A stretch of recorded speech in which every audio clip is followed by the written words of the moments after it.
masih ada karena Tuhan Yesus baik. Amin. Ya, I will ask you, what is the most famous story, or what is the most important story that you ever hear that you always remember when you were in Sunday school? Cerita apa yang paling berkesan atau yang paling kalian ingat waktu kalian sekolah minggu? David and Goliath. Why? Why you remember that story? Because what? The story line. Possible David can defeat Goliath. But he can. Because of what?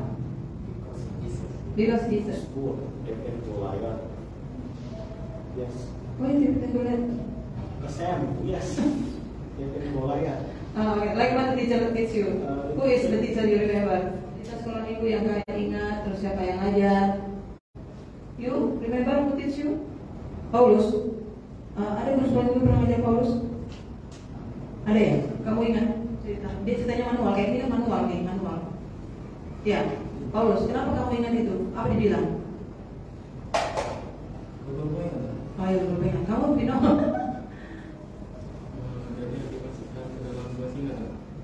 Daniel dimasukkan ke dalam gua singa. Karisna ada? Ya. Tentang dua jalan. Ada jalan benar, ada jalan sempit. Di sekolah minggu itu waktu Om Bani mengajar bahwa kita untuk mencapai jalan sempit ini kita harus berusaha, harus bekerja keras, berjuang. Berusaha, bekerja keras, berjuang. Jalan sempit. Iya. Jalan sempit itu jalannya untuk berjuang. Sedangkan jalan yang lebar itu untuk kebinasaan. Sangat bagus ya. Jeremy, you keep the screen ya. That's why when the unwilling third. Oh, Krista. Ya, terima kasih ya Karisna. Nah, itu dapat ya poinnya. Jadi seperti itu nak. No. Ayo. Oh, ayo. Kenapa? Coba bisa ceritakan? Waktu itu mau yang ngajar. Ya. Dia bilang awalnya dia selalu dikasih Tuhan kelimpahan, tidak ada kekurangan sesuatu pun. Terus Tuhan masih izinkan iblis buat cobain Ayub supaya dia apakah dia jauh dari Tuhan atau dia bakal dari Tuhan. Ternyata Ayub tetap bertahan untuk setia sama Tuhan, untuk tetap mengikut Tuhan walaupun dia diberikan kesakitan, akan kehilangan, anaknya juga hilang, bahkan istri mencaci dia, tapi dia tetap setia. Itu sih. Bagus ya. No, ya. Bisa cerita singkat? Oh, tentang ketaatan sama Tuhan itu ya, yang paling Kak Keze ingat ya. Ya, jadi itu memotivasi kita untuk juga taat kepada Tuhan seperti Nuh ya. Maka kita akan selamat dari air Pak. Ya, oke. Oke, Jena? Cerita yang paling diingat waktu sekolah itu tentang Musa. Tentang Musa ya. Tuhan Musa untuk membawa bangsa Israel untuk beribadah keluar dari tanah Mesir, untuk menghadap Raja Mesir pada saat itu. Kalau secara logika, secara manusia, bagaimana Musa menghadap seorang raja ya, di mana seorang raja itu kan adalah seorang pemimpin. Bagaimana kita meminta seorang pemimpin untuk membawa bangsa Israel yang merupakan budak di tempat itu, tapi lewat Tuhan Yesus beserta Musa, lewat apa yang Tuhan sudah Tuhan peringati lewat tulah-tulah yang Tuhan berikan dari tulah pertama hingga tulah ke-10, tidak satu pun itu menimpa bangsa Israel hingga bangsa Israel bisa keluar dari tanah Mesir. Semua karena pertolongan Tuhan dan lawatan Tuhan. Itu umur berapa atau kelas berapa Kak Jena? Itu SD di bawah kelas 4. Kelas kira-kira kelas 1, 2, 3 itu. Itu kelas kecil itu. Ya. Kalian bisa bayangkan itu ya, bisa diingat dengan jelas dan bisa diceritakan dengan lengkap. Padahal masih kecil. Nah, itulah memori anak-anak itu, karena anak-anak itu dia golden age. Tahu golden age? Ya. Kalau dia masih anak-anak itu masih usia produktif susu dan itu diajarin, itu dia ingat. Ya, sangat penting ya kita mengajar sekolah minggu. Itu namanya kita menggembalakan.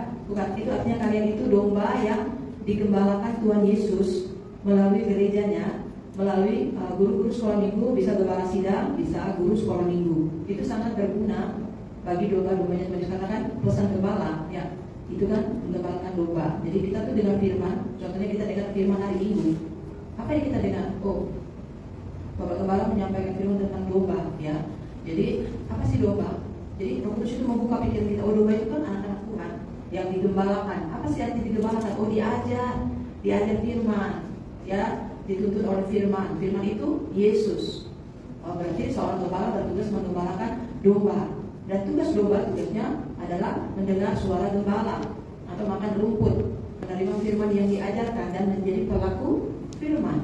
Nah, itu yang kita sharingkan. Contohnya, oke, kamu sekarang kamu sampaikan pesan gembala, jangan sampaikan yang lain.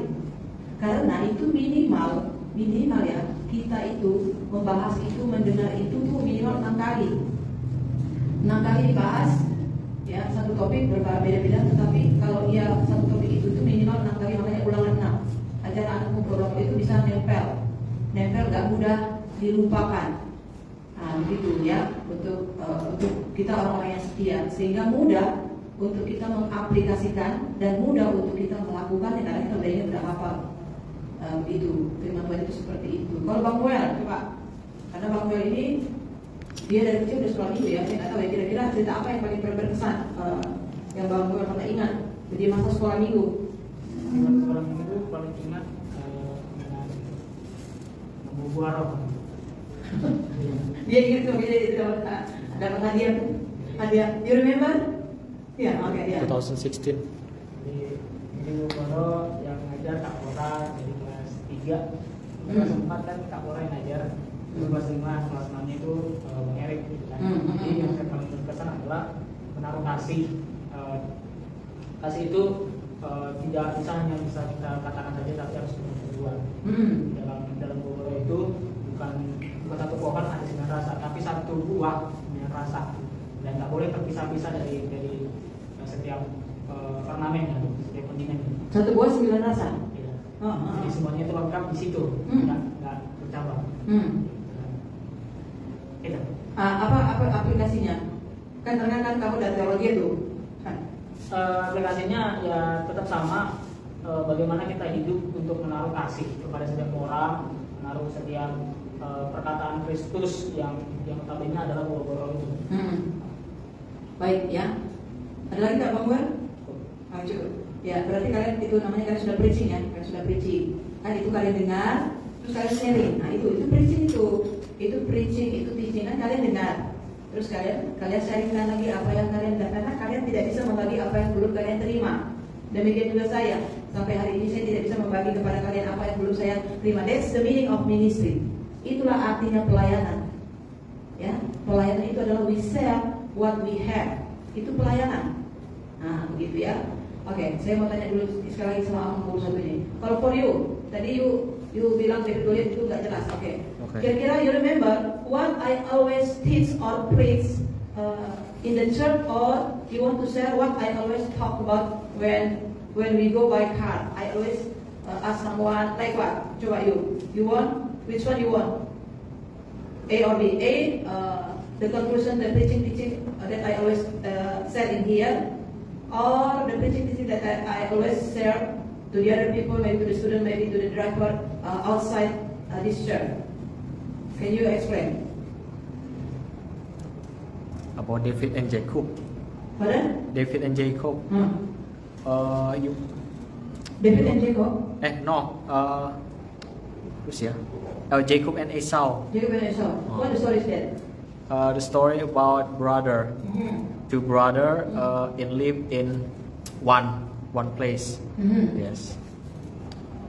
And then you always tell a story to me. They always fight.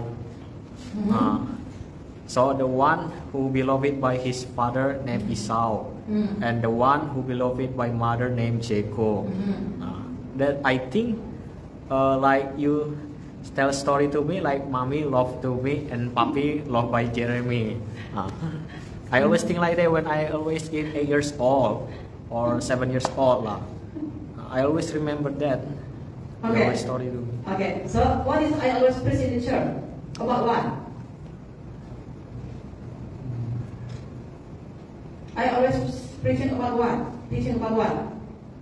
That all of us must do. What is that? Teresa? What do we have to do? Become disciple. Become disciple. Yeah, that's right. Become disciple, ya. We must become disciple. Yes. Oke, jadi tadi Chris jelaskan cerita yang dia ingat itu yang from your Sunday school ya, about Jacob and Esau. And then I explain that. Yes. And then terus pertanyaan saya kepada Chris itu, yang sering kamu dengar preaching teaching di gereja ini, yang selalu kamu dengar itu apa? Ya, dia bilang pemuritan, disciple. Ya, itu yang kita udah besar ya. Oke, you? What? You always hear my preaching teaching about what? Still thinking? Ya, kita akan buka Yohanes 10. Ya, jadi prakteknya adalah kita akan mengajar sekolah minggu. Ya, supaya nanti bisa diatur anak-anak ceweknya di sana, anak-anak cowoknya nanti di tempatnya Efraim ya. Kalian nanti bergiliran dibagi tugas kelompok untuk mengajar sekolah minggu. Begitu ya. Nanti Bang Muel akan bersama dengan contohnya Bang Muel ya, Bang Muel sama Kak Isna, gitu ya. Nanti akan mengajar anak sekolah minggu waktu saat firman Tuhan. Jadi anak sekolah minggu itu mendengar bahwa dia itu kalau kayak hari Minggu itu dia kan bukan sekolah minggu, berarti dia bisa melihat bahwa dia itu sedang diajar, dia itu sedang dimuridkan. Itu yang sangat penting ya, itu yang perlu dia dapatkan dari gereja. Tadi Bang Muel berdoa kan, membawa kebenaran ya. Jadi kan poinnya adalah ternyata kan kalian bisa menjelaskan dengan baik dan jelas, dan poin-poinnya itu kan bisa menjadi satu bahan khotbah asal sudah kalian lakukan. Begitu ya, kayak tentang Nuh, terus tentang Ayub ya, itu bisa diceritakan kepada anak-anak sekolah minggu ya, sehingga mereka juga mendapatkan firman Tuhan dari kalian kakak-kakak sekolah minggu. Itu sangat, itulah yang perlu mereka dapatkan dari gereja, firman Tuhan, kebenaran firman Tuhan. Maka terus continue sampai nanti mereka bisa tetap setia sampai besar. Mungkin banyak yang gugur ya, tetapi kalau yang tetap setia pasti akan bisa melayani. Jadi praktekkan ya besok hari Minggu, berarti Bang Muel dulu dengan si Osby ya. Kemudian berikutnya lagi dengan selang-seling ya, kalau nanti orang ini tugas di atas ya, berarti besok nanti siapa ya gitu. Nanti Bang Muel dengan Vino, nanti Bang Muel dengan Jeremy, Bang Muel dengan Krisa, karena kalian laki-laki ya. Seperti tadi perempuan dengan perempuan. Kita akan baca ya Yohanes 21 ya. Prinsip perkembangan di Yohanes 21. Related dengan pesan Tuhan Yesus di Matius 28. Matius 28 jadikan semua bangsa murid Tuhan Yesus. Ketika Tuhan Yesus sudah selesai pelayanannya ya, Tuhan Yesus jauh-jauh datang dari surga sebagai domba yang disembelih. Kenapa dia disayang Bapa? Karena dia datang ke bumi untuk menyerahkan hidupnya, nyawanya kepada Bapa, dan dia berkuasa mengambilnya kembali. Dia datang ke bumi jauh-jauh untuk berkorban, untuk mati di kayu salib, membayar dosa-dosa kita, menebus kita manusia yang berdosa, manusia yang jahat, yang seharusnya dihukum di api neraka, yang seharusnya menerima murka Allah, tetapi dia yang menerima, dia menggantikan kita.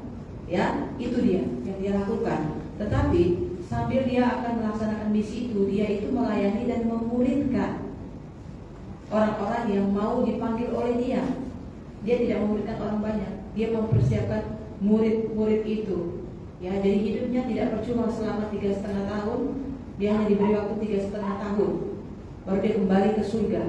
Tapi dia sudah memuridkan. Demikian juga kita dikasih kesempatan hidup di bumi sama seperti Yesus. Karena kita akan menjadi adik-adiknya Yesus di kerajaan surga. Kita bisa menjadi anak Bapa melalui Yesus. Kita juga bisa menjadi adiknya Yesus, anak sulung satu Bapa. Kita juga bisa menjadi dombanya Tuhan Yesus. Kita juga bisa menjadi muridnya Tuhan Yesus yang memuridkan orang lain. Ya, ini yang Yesus lakukan. Ya, jadi connected dengan Matius 28. Pesan Yesus kepada murid-muridnya, jadikanlah semua bangsa muridku dan ajarlah mereka melakukan segala sesuatu yang Tuhan perintahkan. Jadi yang perlu kita lakukan adalah yang Tuhan perintahkan. Dan yang kita ajarkan kepada orang lain juga segala sesuatu yang Tuhan Yesus perintahkan. Saya tidak perlu suruh saudara pergi klub olahraga atau apa, itu nggak penting. Ya, saudara bisa ikut, bisa tidak, itu sesuai hobi saudara, karena itu kan bukan pesannya Tuhan Yesus. Ya, itu kan hal-hal fisik. Jadi yang saya ajarkan, yang saya sampaikan adalah segala sesuatu yang Tuhan Yesus ajarkan di dalam firman Tuhan, yang saya terlebih dahulu sudah diajar dan saya sudah dapatkan kebenarannya. Jadi seperti itu teman-teman. Ya, jadi kalau untuk prinsip juga saya rasa kalian sudah bisa. Jadi saya mendengar dari kalian semua menceritakan tentang topik-topik cerita sekolah minggu yang kalian dengar. Saya dapatkan sesuatu dari kalian tentang ketaatanmu, tentang ketabahanmu, tentang jalan yang sempit itu, harus bekerja keras. Benar itu khotbah itu. Biarpun kalian hanya cerita, ya tergantung hati orang itu teman-teman. Ya, kalau di hatinya batu pinggir jalan sama duri, yang dengar. Ya, jadi waktu kalian tentang Daud bisa mengalahkan Goliat, itu kan impossible karena Yesus. Nah gitu ya. Terus tentang buah roh, kita harus menerapkan kasih. Ya, terus tentang keajaiban itu bagaimana Musa, ya, menyelamatkan bangsa Israel. Ya, saya sudah baca itu Musa, siapa dia? Terus tentang Yakub dan Esau, si Yakub ini disayang oleh papanya.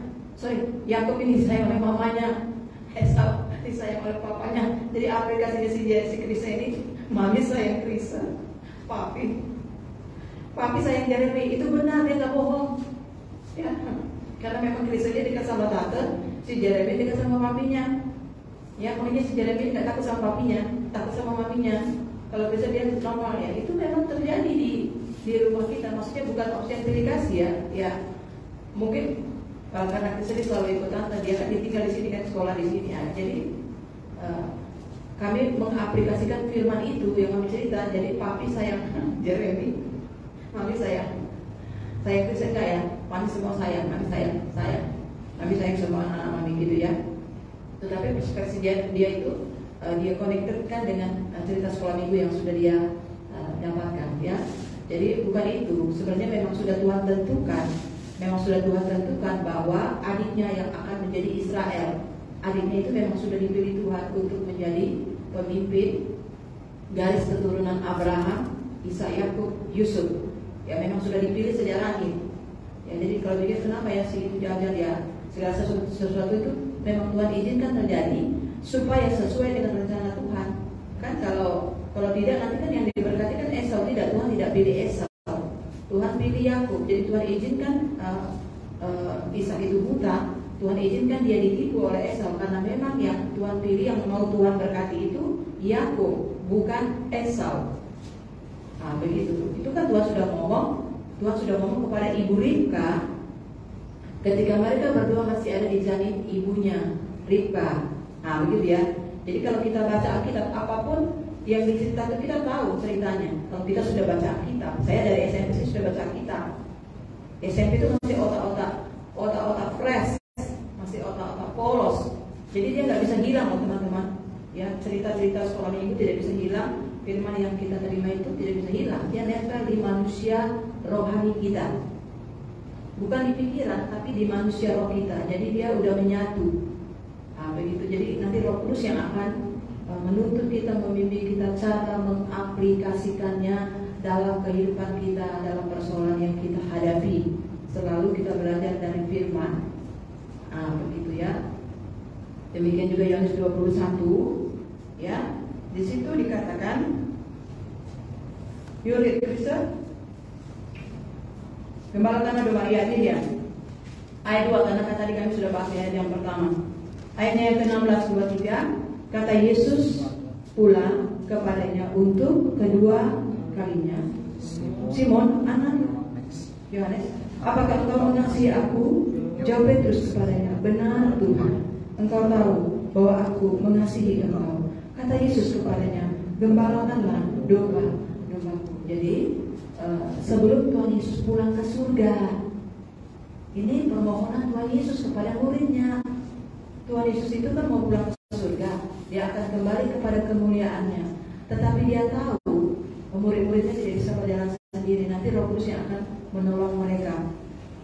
Dan nanti Petrus dan teman-temannya akan dipercayakan oleh Tuhan Yesus untuk menggembalakan domba-dombanya Tuhan Yesus.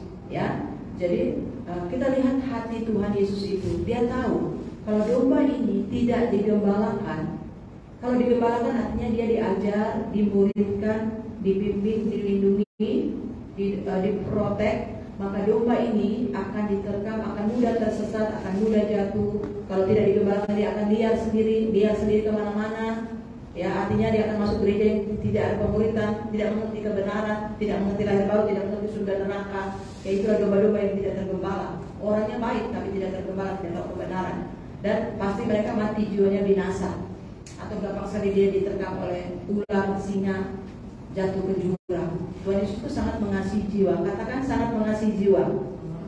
Ya, itu saja intinya Tuhan Yesus datang ke dunia untuk menebus jiwa manusia yang berdosa.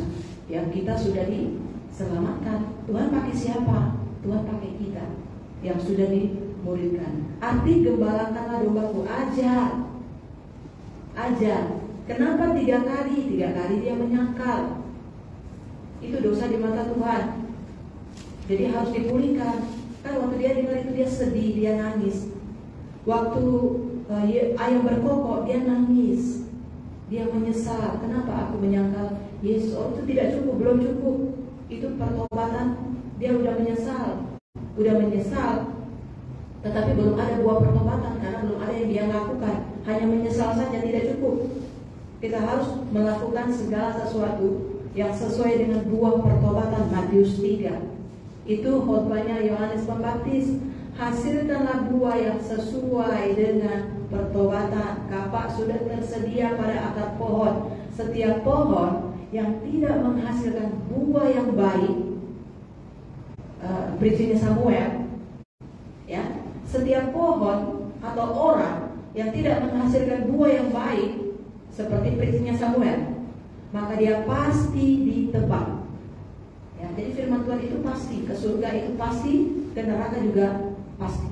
Ya, jadi gembalakanlah domba-dombaku. Terus saya pelajari juga, ya, domba-domba itu kan nggak sama. Ya, kalau preaching hari Minggu itu untuk umum, bukan untuk anak-anak. Ya, bayangkan aja kalau kalian, kalau anak-anak kan diajar dengan bahasa anak-anak, itu yang mereka terima. Tapi dasarnya kasih. Ya, apakah kalian mengenal bahwa Tuhan mengasihi kalian? Kalian sudah tahu Tuhan mengasihi kalian. Pertanyaannya, kita mengasihi Tuhan Yesus enggak? Kalau kita mengasihi Tuhan Yesus, kita lakukan firman Tuhan ini. Ya, saudara-saudara Tuhan, selanjutnya tentang ini nanti besok ya kita akan buka ya tentang firman Tuhan gembalakan. Oke, kita akan buka tentang Kejadian. Kepastian ya.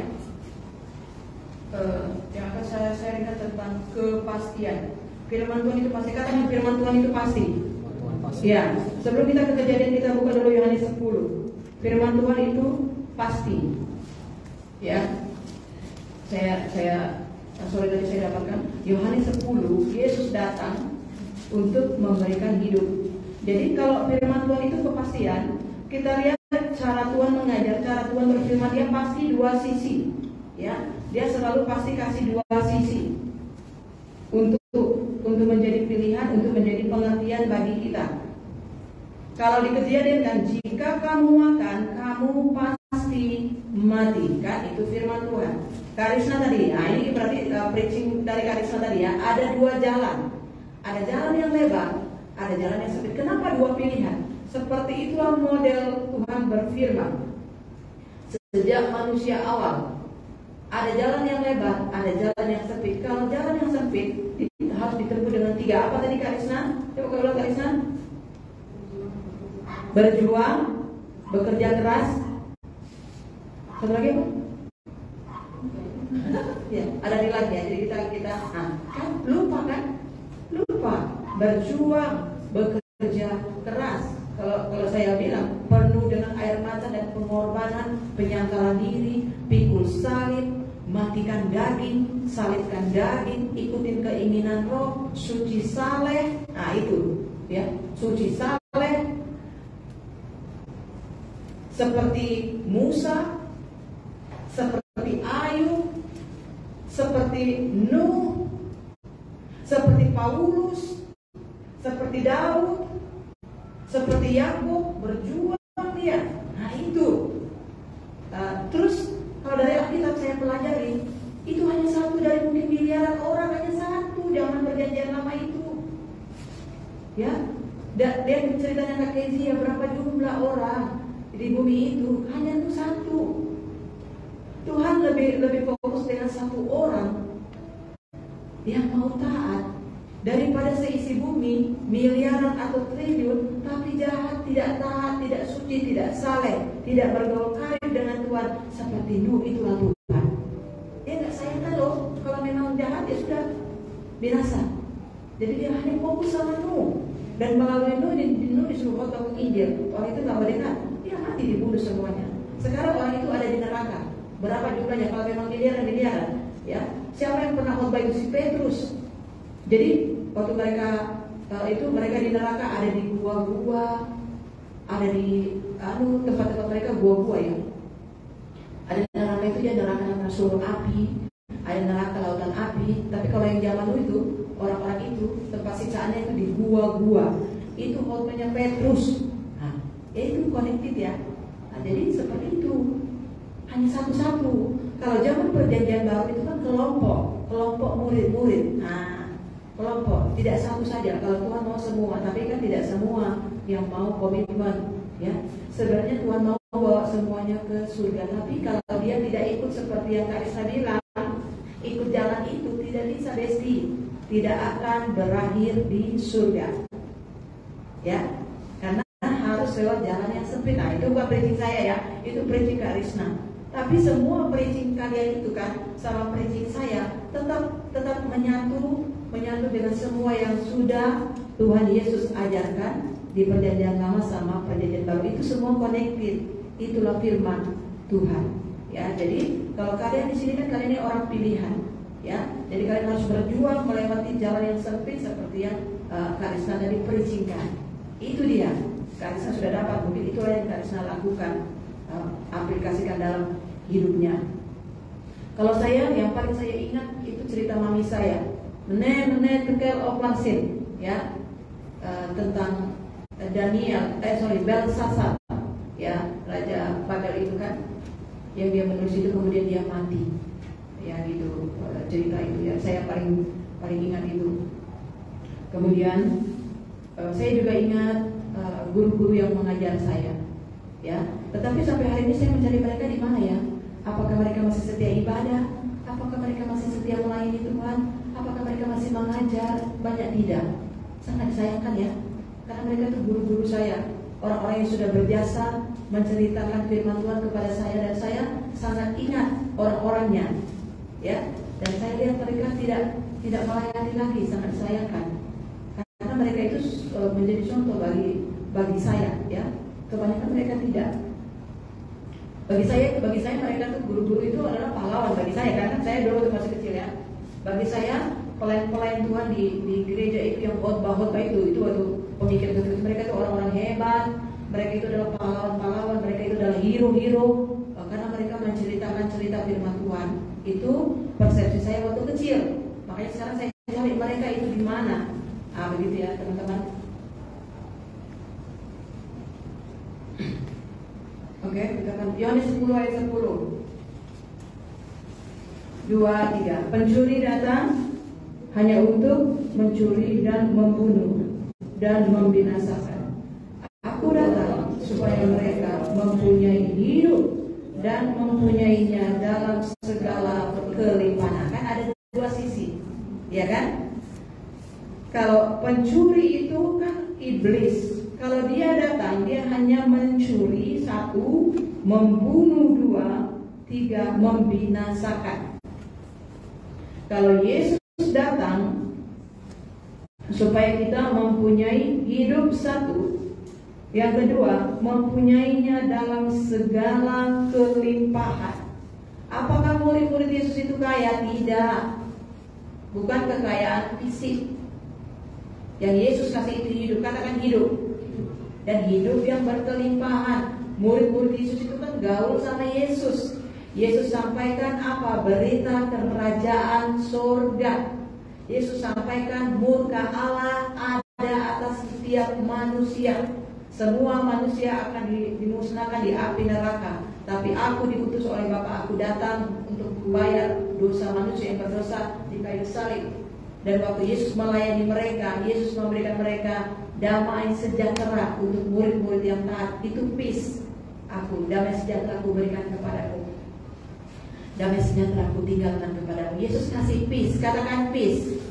Yesus kasih hidup. Dalam diri Yesus itu ada hidup. Semua manusia sudah mati.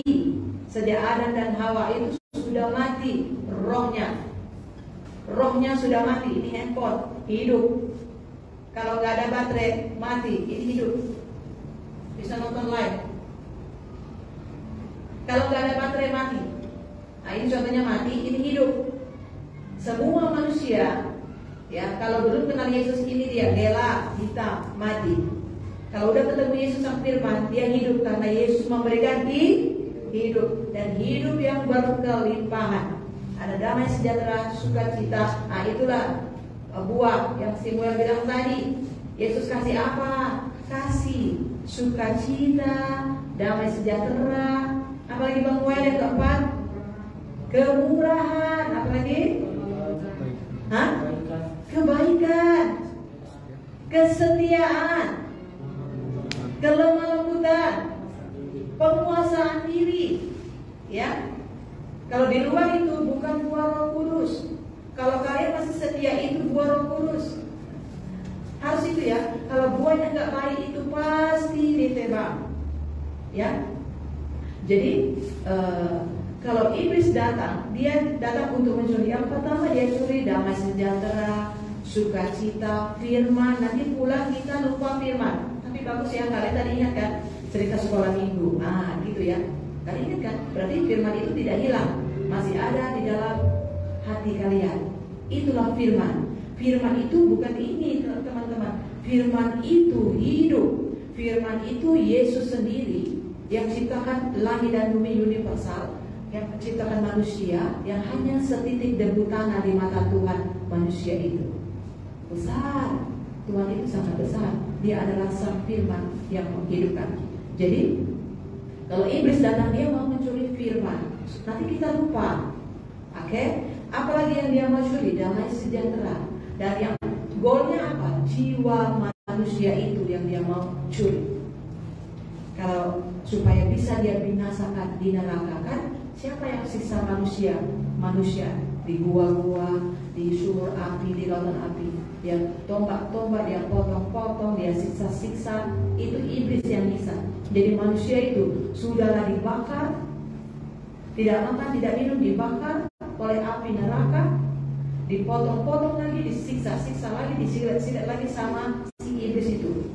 24 jam sampai miliaran tahun, sampai selama-lamanya disiksa di api neraka, disiksa lagi sama si setan iblis.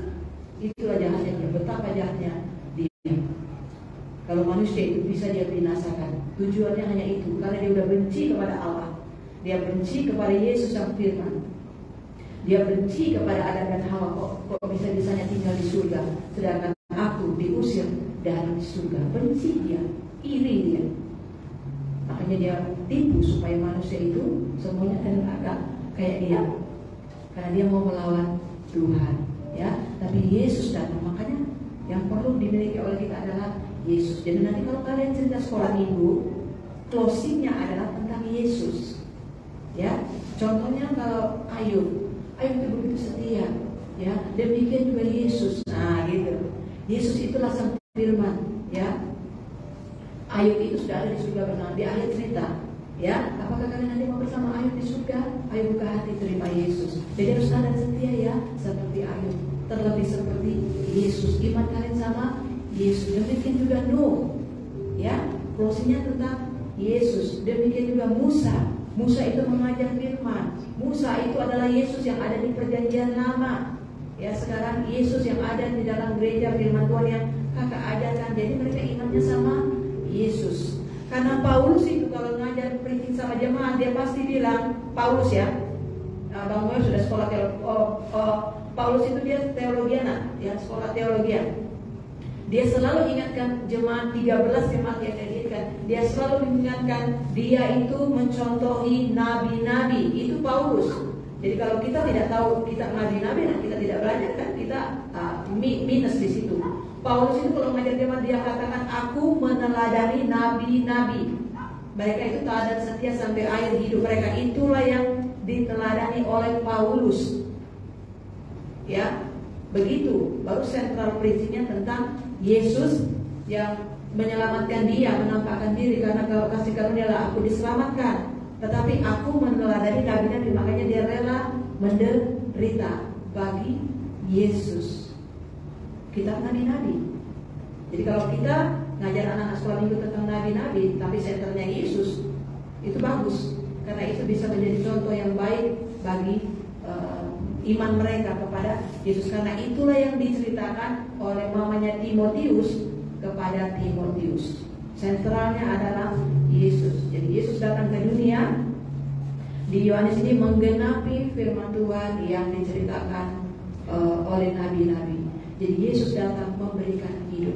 Jadi kita tidak bisa dapatkan hidup selain dari Tuhan Yesus. Kalau kita tinggalkan Yesus, berarti tidak dapat kehidupan. Ya. Jadi dua sisi.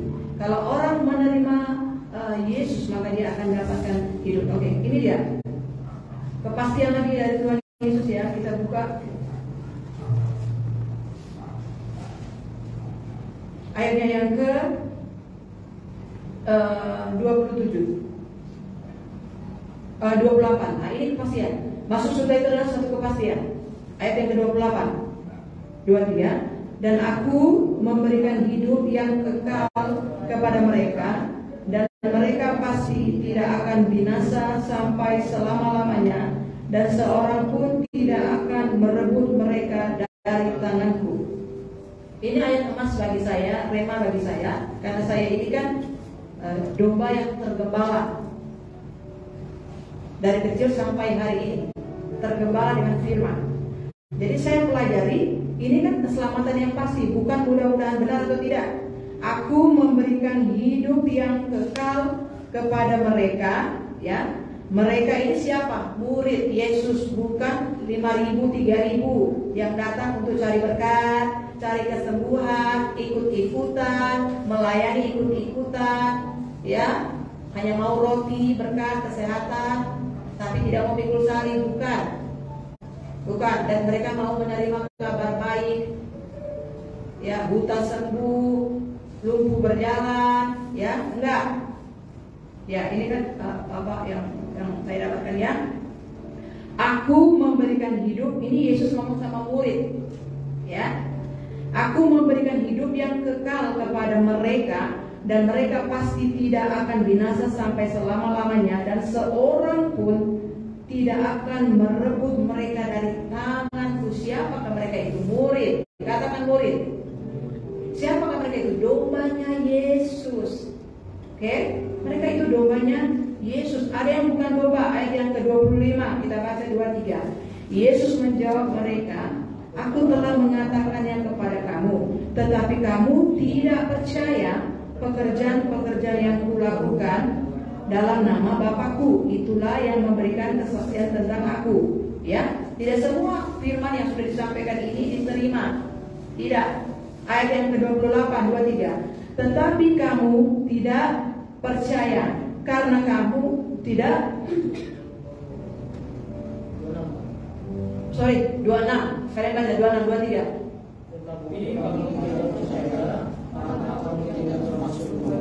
Iya.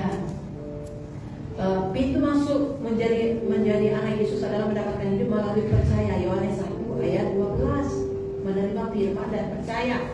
Ya, percaya artinya percaya nggak kita dosa kita sudah dihapuskan? Percaya nggak Yesus mengasihi kita? Percaya nggak untuk ke surga itu jalan? Sekarang kalian percaya nggak mau banyak karisma? Saya tanya dulu.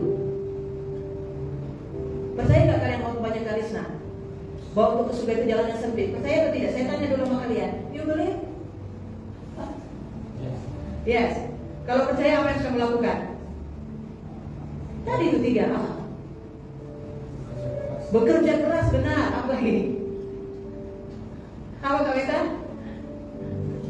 Berjuang sendiri-sendiri sama Yesus. Apa lagi? Ya, apa? Bayar harga. Kalau kamu tidak percaya dengan prinsip karisma, kamu akan santai. Gak usah. Saya sudah selamat. Saya tidak perlu bayar harga. Saya tidak perlu berjuang. Saya sudah diberkati. Dulu saya miskin kan, jadi diberkati. Tidak ada harga yang dia bayar. Ya, tidak ada. Tidak ada ikut dunia. Ikut dunia itu enak. Ya. Nah, kalian sudah bisa bedakan. Mungkin kalian masih muda ya. Ya, karena tante kan sudah umurnya sudah. Ya, saya tahu di dunia itu enak, makan enak, ya, yang cantik, yang lebih dilihat, hebat, dipuja orang, punya sesuatu, ya, berharga, ya itu dunia, ya. Kalau jadi murid Yesus, pikul salib, menyangkal diri, apalagi bayar harga, ya, dicaci maki, dihina, miskin, ada murid Yesus yang kaya nggak ada, ya, nggak enak. Tapi ujungnya adalah kerajaan surga. Itu dia, nggak enak, ya.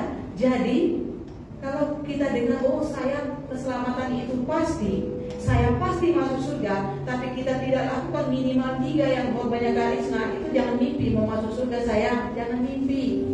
Kita ngomongnya pasti-pasti, ya. Nggak mungkin lah, baik kau udah kau harus bayar harga seperti waktu Yesus disiksa itu penyiksaan salib. Saya penyiksaan untuk dagingnya, saya kan siksa loh. Ya, kalau siang ini bilang gini, waktu dia digigit mopi, itulah siksaan daging. Aduh sakit, demam berapa hari papi demam. Dia kasih makan anjing, dia pindahkan pot. Begitu dia pindahkan pot, diterkam sama si mopi gila ya. Tapi dia saya udah bilang gak pendengar. Jadi diterkam sama Bang Wel, gak ada Wel. Jadi waktu diterkam itu Wel, apa sih yang diterkam? Tangannya 1 bulan Wel, demam tinggi. Kalau orang digigit anjing itu apalagi sampai dalam, ya itu bisa tetanus, demam tinggi, mati Wel. Jadi aduh katanya dia rasakan siksaan itu, dia nggak tahu panas katanya gitu ya. Terus sampai dia minum obat, dia berdoa. Bayangkan ini sampai hampir 1 bulan. Sangat siksa daging itu hanya ini. Bagaimana dagingnya Yesus ya, waktu dicabut dia robek, dicucukkan itu duri di kepalanya, itu siksanya minta ampun ya. Kita bayar harga kan, cuma apa sih kita bayar harga, gak sebanding dengan Yesus. Memang begitu teman-teman, tapi kan dapat hidup yang kekal ya. Seberapa banyak, kalau itu kan siksanya karena mobil ya, yang siksaan daging yang dialami itu kalau untuk Yesus. Contohnya ada tuh, saya baca tuh di buku Surga Neraka. Dia dari kecil udah rajin sekolah minggu, terus remaja dia rajin sekolah minggu, tapi bapaknya pemabuk ya. Jadi tapi dia setia ikut Yesus, jadi mungkin dia sering bilang, kenapa sih kau selalu ke gereja ini gitu ya. Jadi bapaknya marah, gak suka karena dia punya iman. Jadi dia sering disiksa, dilempar, nanti pernah dilempar sama bapaknya di kepalanya lubang, lubang ini ya, lubang dia masih remaja, sisa, mungkin sakitnya lama sembuh ya. Semua penyiksaan yang di tubuh yang didapatkan karena Yesus itu ada upahnya. Jadi waktu di surga dia punya kepala itu ya, yang ada lubang itu. Contohnya kalau kau gak pernah dilempar karena iman sama Yesus ya gak dapat, mungkin hanya putih biasa. Kalau dia sudah putih, di titiknya ada cahaya sangat terang, karena dia gara-gara Yesus lah, gara-gara kau memang ibadah gereja pelayan, dia kena lempar sama bapaknya. Jadi lubang yang dia dulu pernah sakit karena lubang gitu ya, waktu di surga di sininya ada cahaya sendiri ya, cahaya yang terang sendiri ya, ada upah karena dia menderita karena itu namanya penyiksaan daging ya, gara-gara Yesus.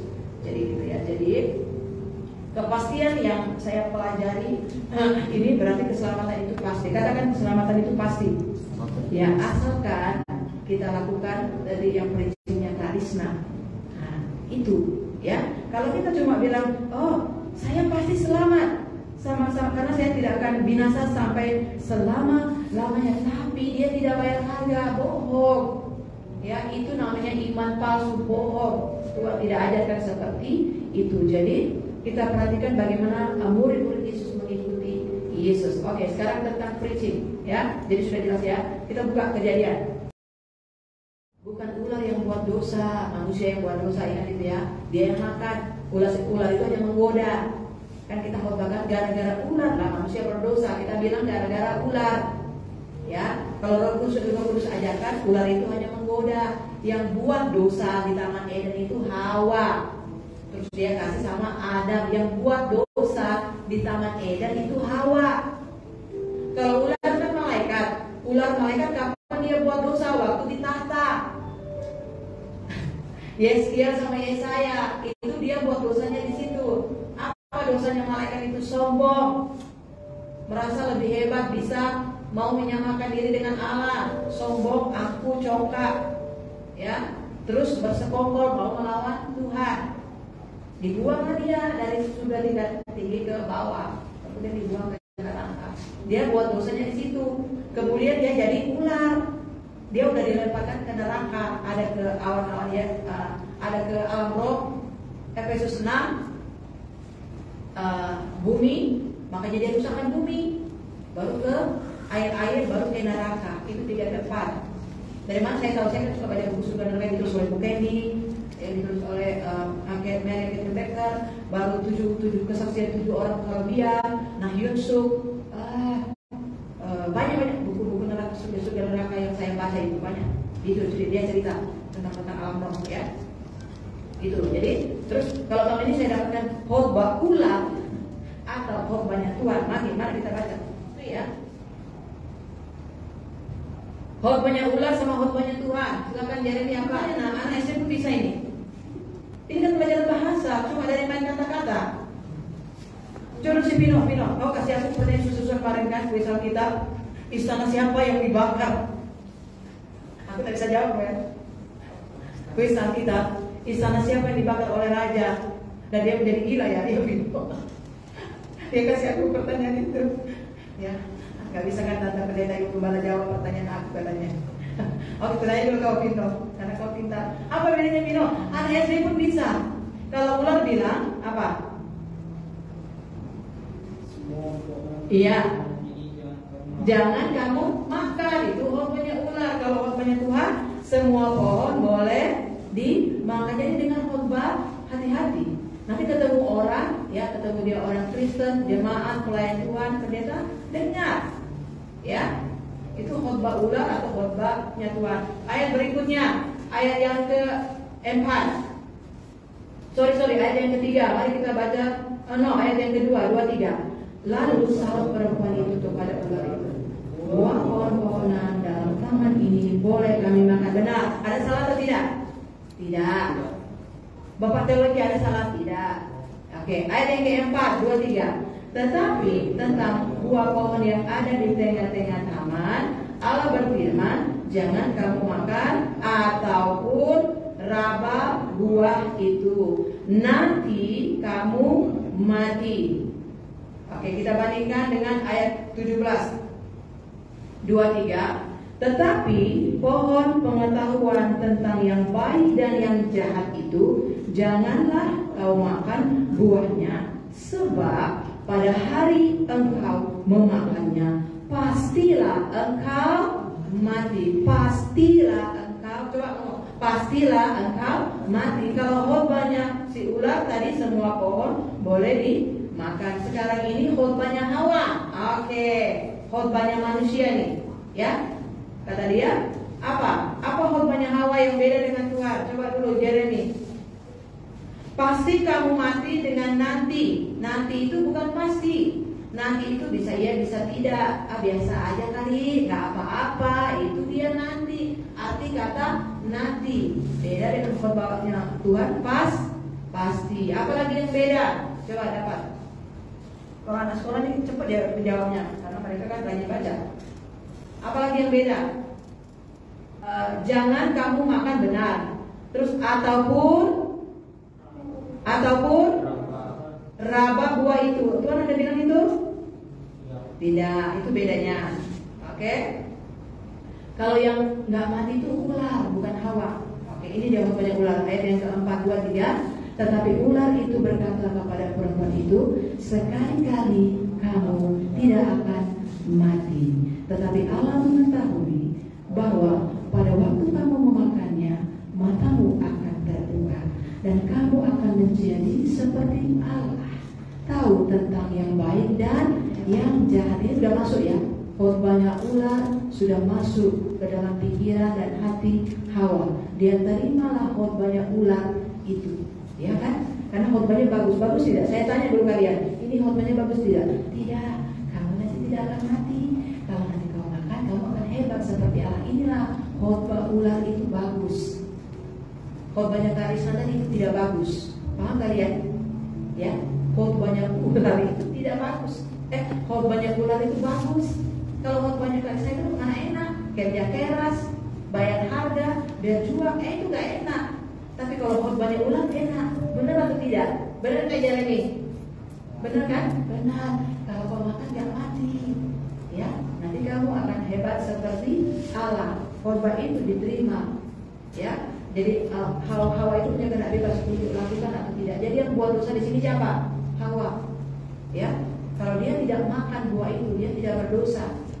Dia tetap hidup selama-lamanya dengan kuasa dan otoritas memerintah atas seluruh bumi, dan keturunannya sampai hari ini tidak perlu menderita, tidak perlu ada yang dilempar ke neraka, karena keturunan Adam dan Hawa akan tinggal di Taman Eden dan boleh tinggal juga di surga, kerajaan surga, memerintah bersama dengan Tuhan. Selesai, iblis dihukum, ya, gitu dia. Jadi inilah yang selalu membuat kita tersesat, ya.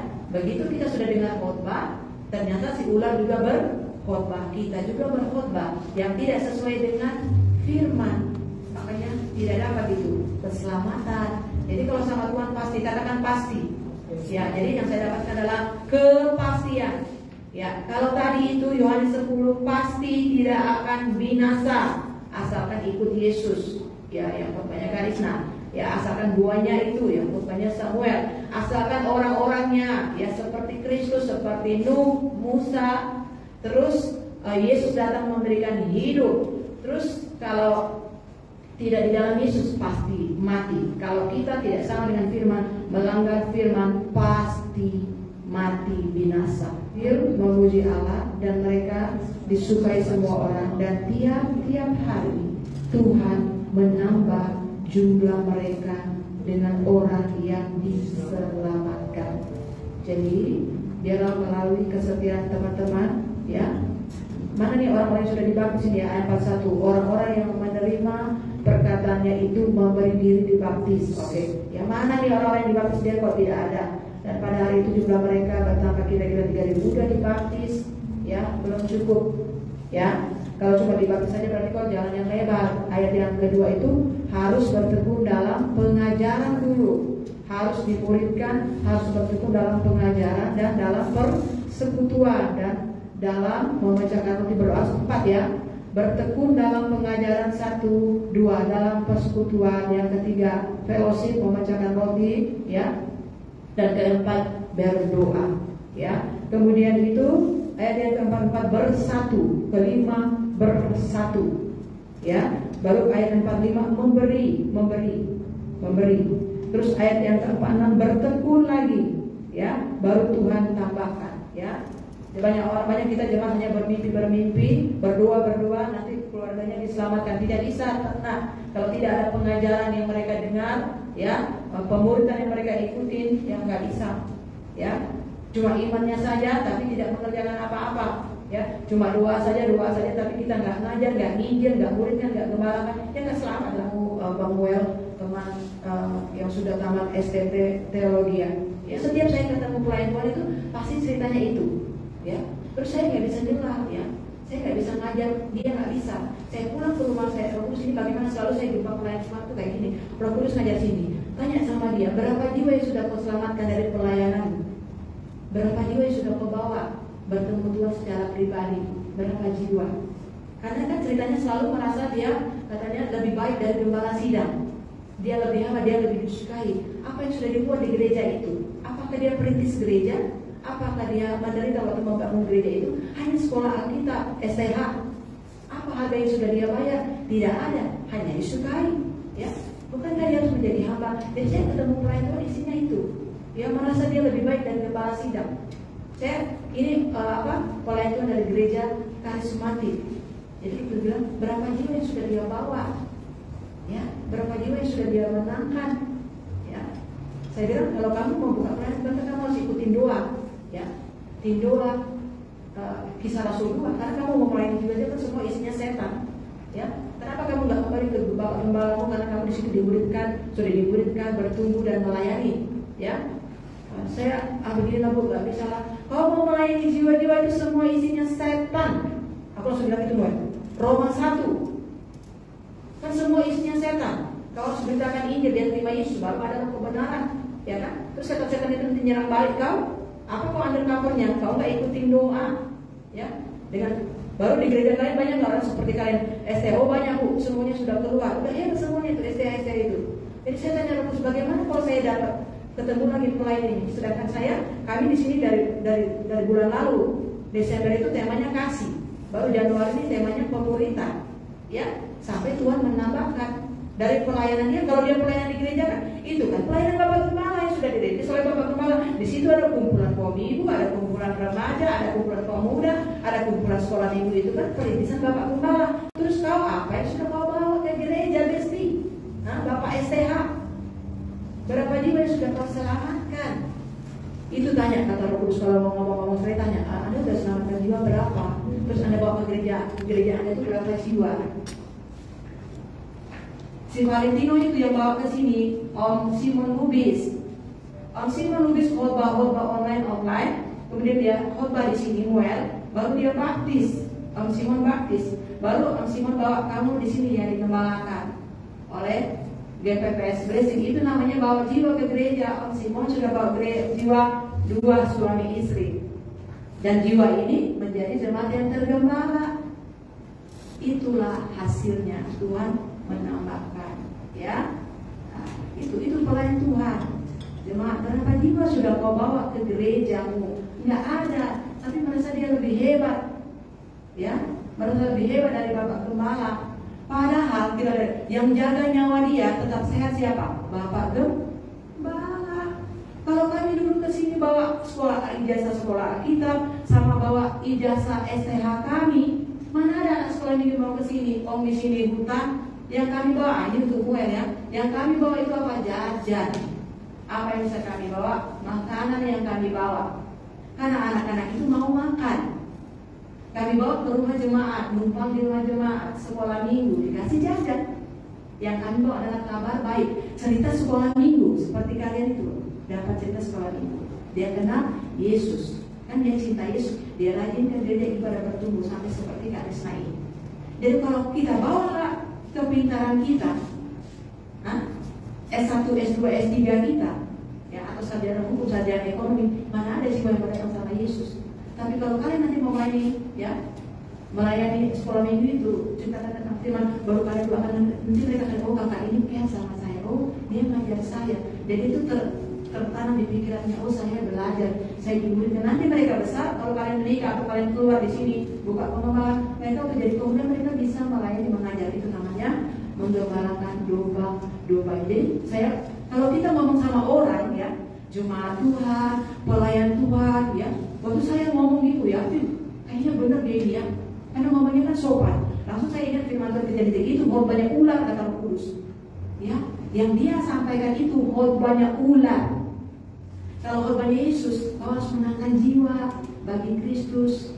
Jiwa yang bagaimana? Jiwa yang nanti dia tergembala dimuridkan. Kau bawa ke gereja, itulah buahmu. Selain kau taat setia mengasihi Tuhan, Kisah Rasul 2, kau bawa jiwa kepada Yesus, itu buahmu dari pelayananmu. Itu Roh Kudus ngajar, ya. Jadi banyak ular beda dengan korbannya Tuhan, ya. Kalau teman-teman sudah punya persekutuan yang baik, puji Tuhan, ya, dan melayani bersama-sama di tempat memberkati, karena kalian masih tetap setia kepada Tuhan. Mari kita berdoa bersama sampai Tuhan menambahkan jiwa-jiwa di kelompok kita, pemuda, umum, pelayan Tuhan.